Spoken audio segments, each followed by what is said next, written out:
Welcome to the Time to Practice podcast and our summer of practice tips.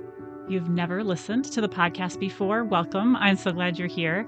My name is Christine Goodner. I'm a music educator, author, and podcaster who has made it my mission to talk about music practice and to support music educators and families looking to make home practice more effective and to help them also reduce conflict and frustration in the practice room. This episode is brought to you by my upcoming talk for families of music students called Setting Up for a Successful School Year in Music Lessons. And I'm going to be holding it in the afternoon at Pacific time on August 24th.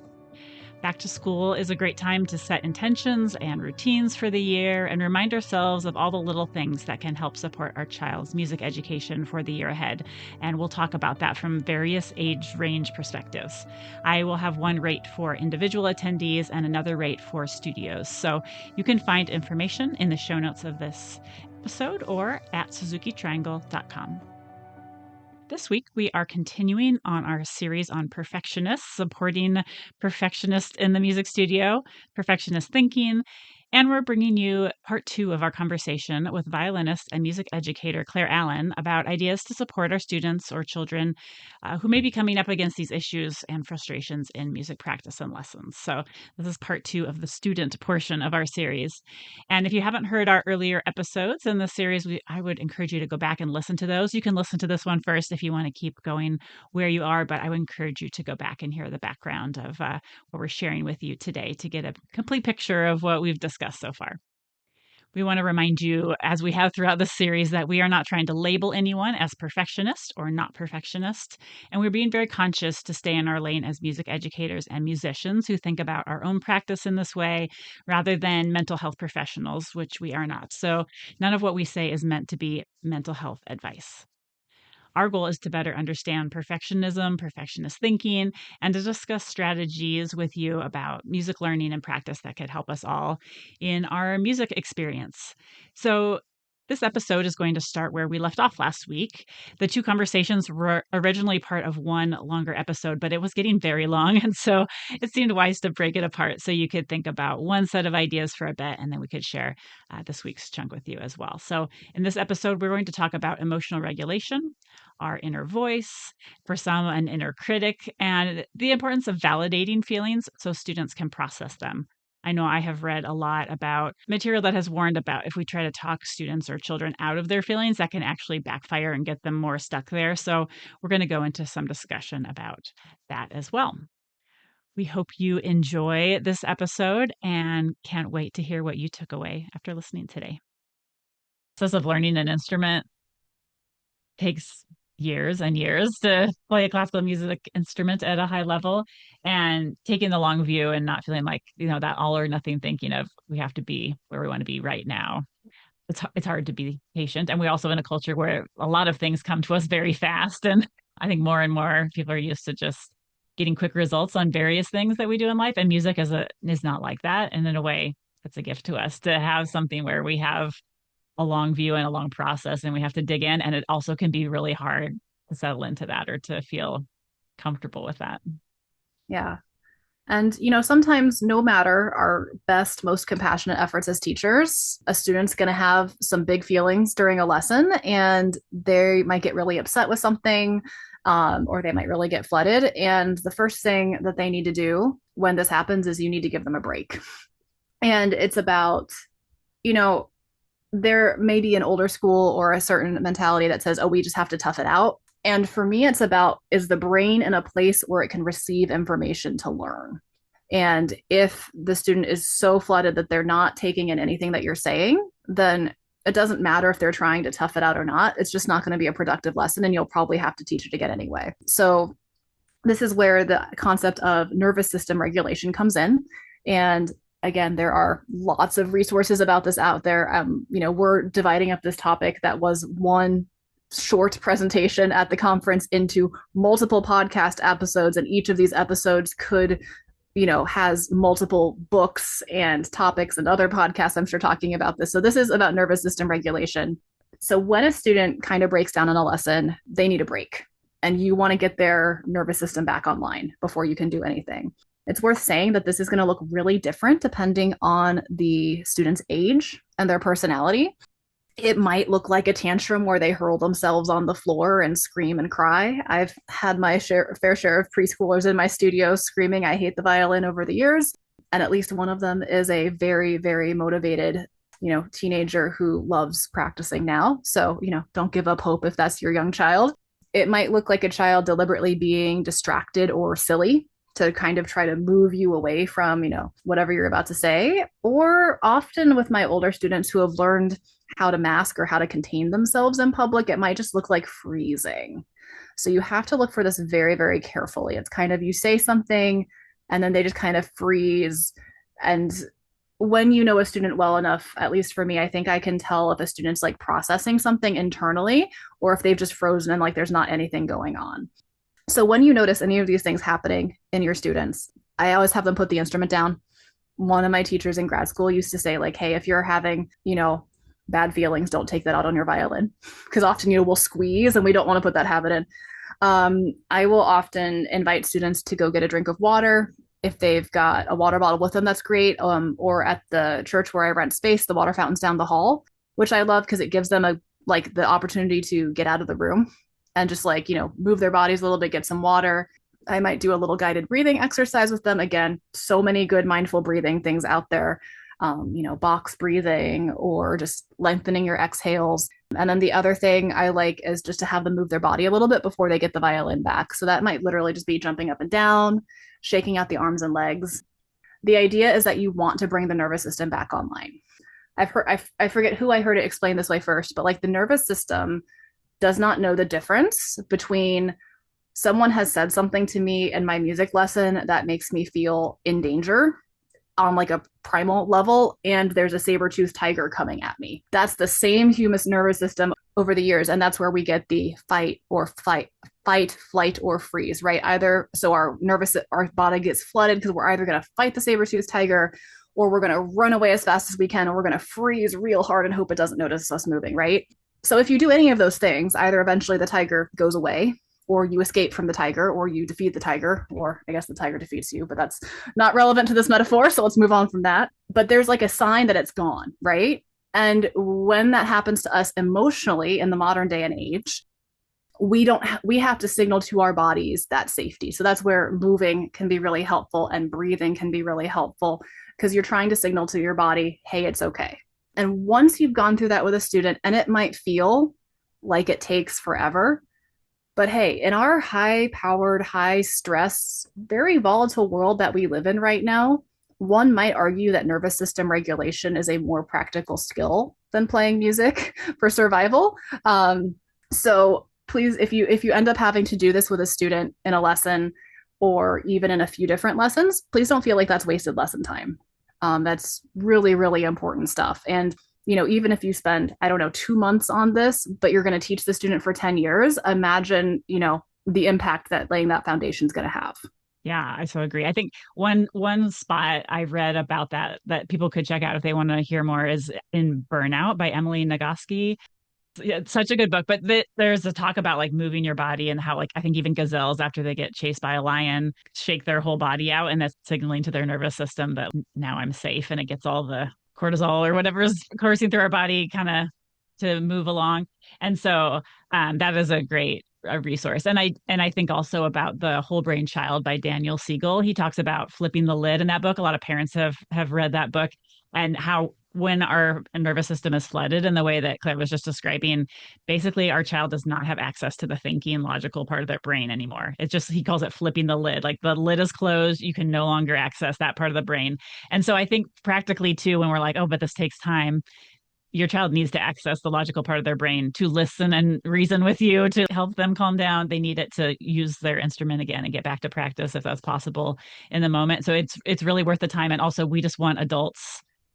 I want adults that I have raised, and my students did as adults have the skill of, I am so overwhelmed I can't function. How do I bring myself back to a functioning state? That, like you're saying, Claire, that's such a important thing. So this is such a big topic. It could be, there's just a lot of resources out there for this, but I'm glad we're talking about it. Another very quick thing you could do is having your legs up on a wall helps reset the nervous system. So if you have a wall in your studio or your home practice space, just back on the wall, legs up.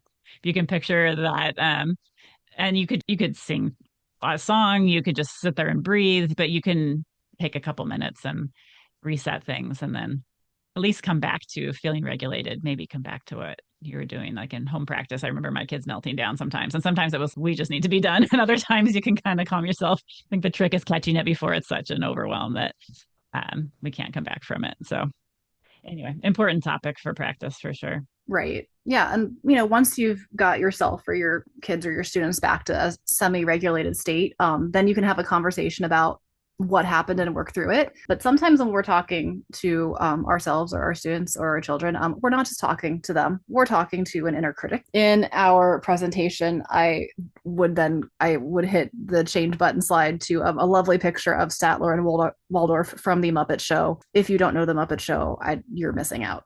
But just for context, it's these two old guys who sit up in the balcony at the side, and they always have some sort of like really snarky, sarcastic, critical commentary on what's going on down on stage. So that's my personal image for the inner critic. So I still remember getting ready from our presentation, Christine, and like rehearsing multiple ways to do this depending on how the audience responded. So I asked the room, how many people talk to themselves inside their heads, and like every hand in the room, I was like, okay, great. These are my people. So you might talk to yourself inside your head in words. Many people do that. You also might not. So if you don't, I'd actually love to talk to you about like how you think, because that's so different to how I think.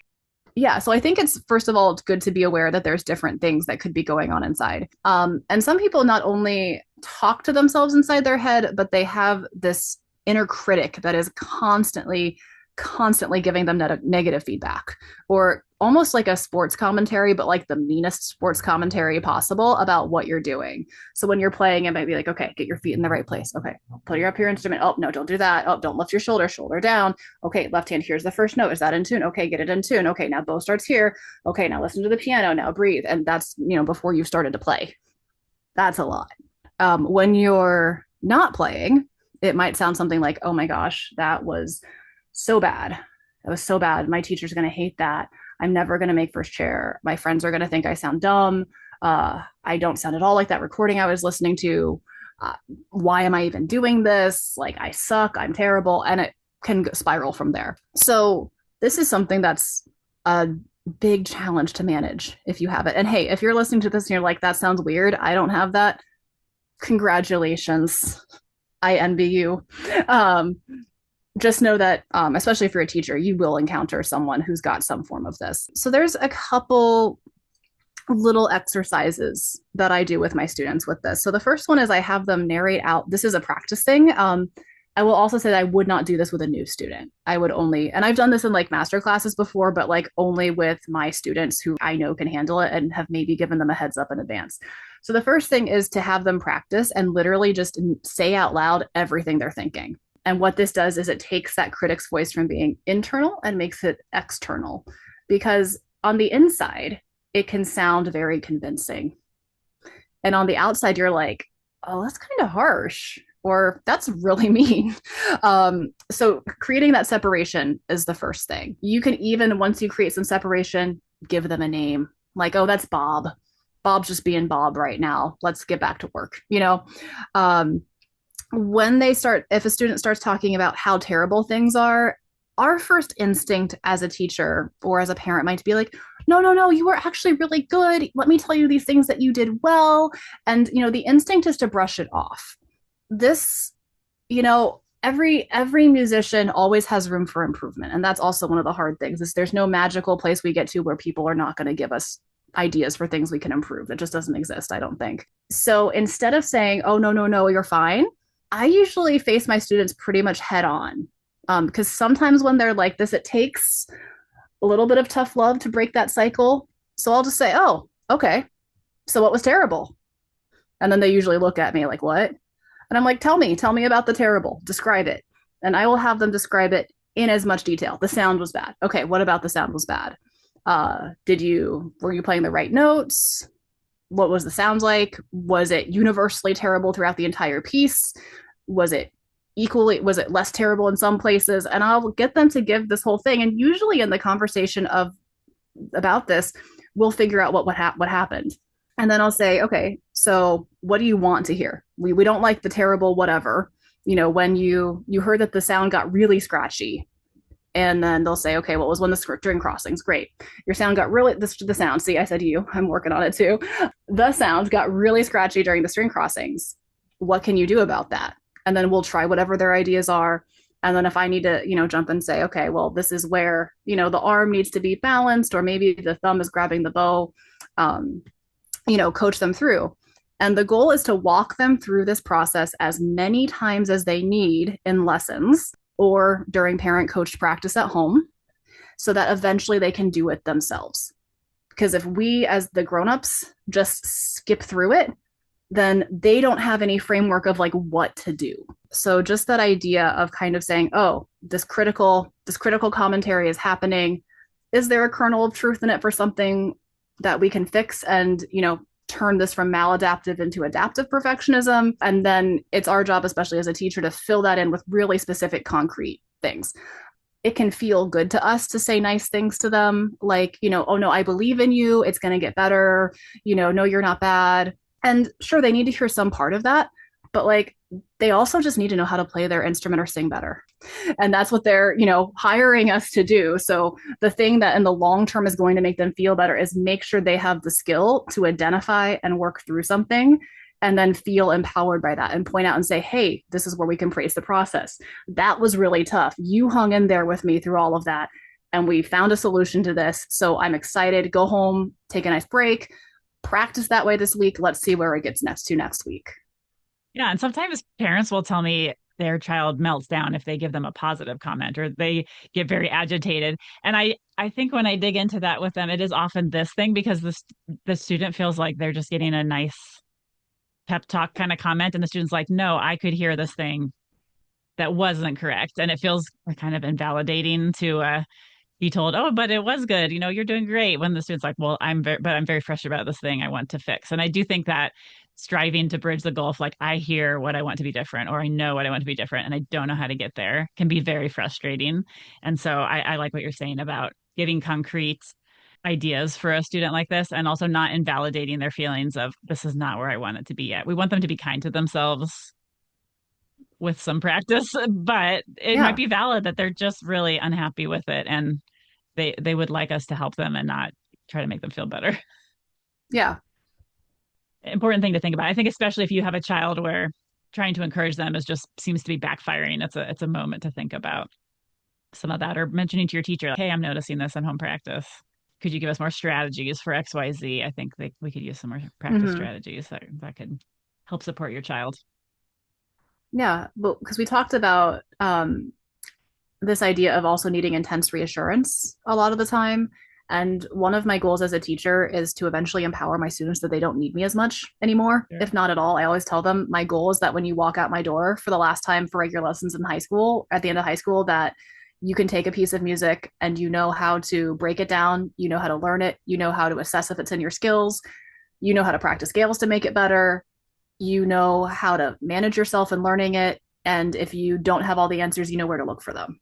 That's always my goal. So if I have them, if their self-worth as a musician depends on me saying, hey, you did a good job, then I'm not actually doing my job, Mm, I feel. sure. Yeah. Yeah. It's important. It's complicated, I realize, but it's important to think about. So let's talk our last kind of one of our last topics for this podcast today is talking about feelings in the practice room. And in our slide presentation at the conference, we shared a feelings wheel, which I can put a link to one in our show notes for this episode so you can see one if you haven't seen one before. But we just think it's really important to teach our students to name their own feelings. Um, it's a good life skill and also it's good for musical expression. So Claire had shared, and I've done the same before, is doing this feeling wheel, even for like, what feeling do you want to put into this section of your piece?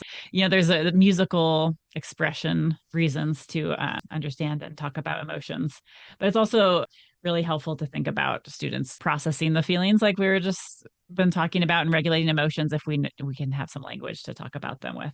And then, again, to acknowledge the access to mental health care can be tricky, but this can also be an interesting thing to explore with a therapist more in depth. You want to say anything more about that, Claire?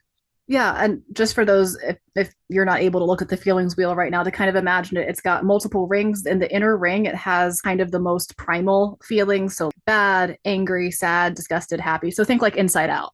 Um, Inside Out one, it's those feelings. And then the rings go out to, increasingly more nuanced versions of those feelings. So if the student says, oh, this piece is happy, and then you can say, like, okay, well, what kind of happy? And go from there. And yeah, Mm. also, if you haven't watched Inside Out or Inside Out 2, highly recommend. I think we might be, possibly this generation might be the most emotionally literate uh, generation that we've had, because people are talking about it so much and they've got it, in these movies. So hopefully it's not as unfamiliar as it might feel to, those of us of older generations. Yes. Yes. I'm glad it's talked about so much more because I do think that helps with the regulation and understanding ourselves and all those issues. And so I think some things that we want to talk about today related to this topic is validating feelings that our students or children might be feeling in the practice space or the lesson space. One is just figuring out how the student is feeling. So suggest some options if they're having trouble coming up with the words themselves. That's where that feeling wheel can come out and be a topic of discussion. It could be they're feeling frustrated, they're feeling whatever it is, when we're talking about this perfectionism, especially maladaptive perfectionism, and what might be getting in the way of what we're trying to accomplish. I think some of those, more negative, I would put in quotes because I know that is like sort of trained into me to think of them that way. But some of those stronger emotions or, make it hard to keep continuing with our practice can be coming up. So and then I think also the validating it and saying like, okay, it makes sense you feel that way, or I understand how you could feel that way, or this is hard. All of those ways to just help the student feel like it's not there's something wrong with them if they're feeling that way, but what they're feeling is very valid. So along the lines of what we were just saying a few moments ago, we don't want to minimize or invalidate our students or kids' feelings with like, oh, it wasn't that bad, or oh, I thought it was good, or it was good, when the student's like, well, no, I'm unhappy with X, Y, or Z. So being careful to let students feel their feelings. And there's research I've seen that when students feel their feelings, those intense feelings really only last a short amount of time. But when we're trying to talk them out of the feeling and intervene in that way and don't let them just feel it and move on, that actually those stronger feelings can last a lot longer. And it's actually much quicker to regulate a feeling when we just truly feel it and then kind of let it move through our body and move on. Yeah, a really helpful book is Permission to Feel by Dr. Mark Brackett, which talks a lot about this. And I would have to double check it to be sure, but I think it's something like 90 seconds. Emotion has the word motion in it, right? So it moves through us. And if we just help, say, oh, hey, this is there, that actually helps more than trying to talk them out of it. Yes, yes. We can model tolerating discomfort by being there in the moment and feeling with them or taking some deep breaths together.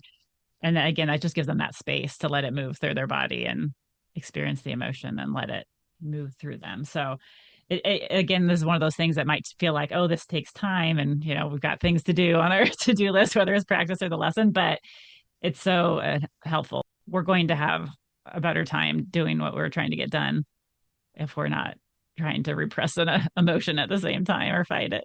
Yeah. And I guess just to kind of tie everything together, this was a story I did not have time to tell in our conference presentation. I had a student who, when they were little, talk about all the tantrums on the floor, crying. I mean, the first year or two of lessons was just like learning how to have a violin lesson because they started super little, but they really wanted to play.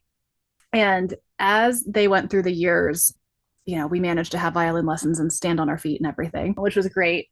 But it was the type of thing where every time they made a little mistake, it would be like a meltdown. Like I could see their entire body tense up. They would sometimes start to cry. They would say things like, but it was perfect at home.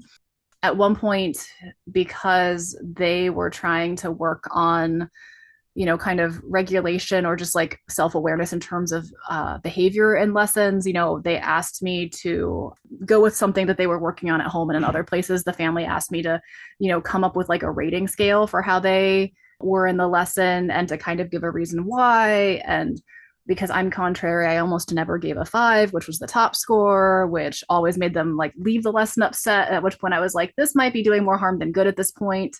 I mean, and I'm talking years here. We kind of did this thing. And finally, I don't know, let's see, they started when they were 4. When they were 13. Yes. I'm trying to think. Their ages change every year. It's so hard. I think finally about when they were 13 and, working on something, they started to play something in a lesson and just didn't set themselves up properly, played a wrong note, bow fell off the string, and they just go, oh, huh, I'm going to start over. And that was it. And, at any point in the previous 8 years, that would have been like a meltdown with the lesson coming to a halt and a break and everything. And they just went, oh, okay. And I kind of made eye contact with the parent behind them. And I didn't react in the lesson, but after the lesson, I sent them an email. I was like, oh my gosh, that was so exciting. And they were like, I totally noticed that too. We've been working so hard on this in every part of life. And it's so great to like have a teacher who's known them since they were little and can see that type of growth. So, in terms of take the long view, it really is the long view, which I would say is not to say that that kid never got frustrated in their life ever again in lessons. But in terms of getting to the maturity level and the self awareness, and because of the great work that their family was doing with them at home, that I'm sure their teachers at school were doing over the years, all of us kind of working together to support this kid really helped this kid with, a lot more awareness and being able to manage themselves and all of that. But it does just take time. And when you're in the middle of it, you might be thinking, oh man, is this going to work? Right. Yeah, I think that's a good way to kind of bring this particular episode to a close because we've offered a lot of ideas about feedback and feelings and many different aspects of supporting our children or our students. And I think none of the things that we shared are quick fixes or you're going to do this once. It's not going to be a one-time thing. It's going to be like Claire was just saying, you're going to try these tactics over and over. And is this making a difference? But I do think when you take the long view and look back, you can see a big impact on these tactics working for our students and our children over time. So we encourage you to re-listen to this if you need to have this be a diving point into all the many resources about these topics that we've just really barely touched the surface of, but have shared with you today to dive into more of that and just see what we can all do to offer support for our students. Whether or not we would say they fall into the perfectionist or perfectionist thinking category, I think all students benefit from all of these strategies. And just some of them need it more intensely than others as far as support to help them through. All right, well, we'll be back next week to share with you about teachers and teachers who identify as perfectionists or see perfectionist thinking in themselves, and we'll tackle that topic next time. Thanks for joining us. Before we go today, here are a few of my closing thoughts about supporting students and children from this episode. Even if we think after listening to this series, I don't think my child is actually struggling with perfectionism, but certainly if we do think there might be signs that they are, I think it's really helpful to take note if our child is being hard on themselves, getting overwhelmed, could use support learning to regulate their emotions, or is getting intensely frustrated by the process or the messy middle of learning skills or pieces on their instrument. This could be a sign that some of these ideas or strategies could help. I think probably every human being could benefit from these ideas. Like Claire mentioned in this episode, many of us didn't grow up talking about emotions or having our emotions validated. Learning how to regulate our emotions with the support of a grown up in our lives. And this could all feel very different, unfamiliar. And I think that's why it's a great topic to explore more as we look for ways to support our own students or children. It could be a good topic to look for more outside resources on, whether that is books, podcasts to listen to, reaching out for professional mental health support if you're able to do that. Sometimes learning and practicing an instrument brings up stressful moments that are not really about the violin or the piano or any instrument that your child happens to be learning, but they're really about the way we think about ourselves and the work we do when something is hard or not easy right away for us. And sometimes learning a musical instrument brings those feelings to light and those challenges to light and causes us to wrestle with them. If you are a parent in the messy middle of helping a child navigate that, we want you to know we see you. We acknowledge this is not easy. There's not a quick fix to this, but we also really want to encourage you that it is worth thinking about and working on. We have 2 more episodes in this series for you. Next week, we're going to share an episode for teachers who may identify as perfectionists or struggle with perfectionist thinking. Claire's put together some reflection questions for us to think about. And then we'll have one final episode 2 weeks from now for parents and caregivers who are practicing with their students, and for teachers to think about, how do I support the parents that are in my program? So we're excited to come back and share those with you. We'd love to hear what you are taking away from this series. What would you add to our tips? We know this is a tip of the iceberg kind of conversation, even though it has covered many weeks of the podcast. And we would love to hear from you. So you can send me an email, Christine@SuzukiTriangle.com, or send me a message through Instagram. My handle there is @SuzukiTriangle. Connecting with listeners and hearing what you took away, that you listened, that you got something out of these conversations, that is one of my favorite parts about creating this podcast to share with you. If you would like to join me for the online session about setting up for a successful school year in music lessons, that will be on Sunday, August 24th, 2025. And you can come live or you can receive the recording after the fact. So you can find that in the show notes or at SuzukiTriangle.com. So, time to practice, podcast listeners. Until next week, we want to wish you happy practicing and hope you all take very good care.